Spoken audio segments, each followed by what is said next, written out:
بقول لك يا كوكو، صوت طيب يا عم. انت طيب. انا كل ما اعمل قهوه فرنساوي في البيت بتطلع وحشه، انت بتعملها ازاي؟ تعالى بقى اوريك احنا بنعملها ازاي. يلا نشوف. بص، اه انت مبدئيا تمام. حط معلقه بن او معلقه ونص. تمام. انت عايز تشربها ايه، مونو مثلا؟ مانو ماشي.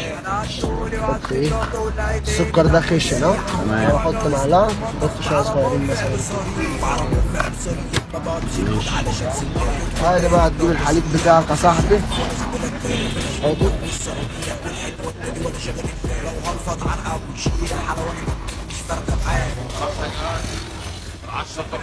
انت كمان ايه، ما تزودهاش ميه وكده زي الجماعه التانيين.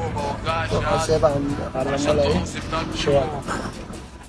اصلا على السكه اخواتي مظبوط خدوا جنبه نسيوا الاخويه واتلطت الشباب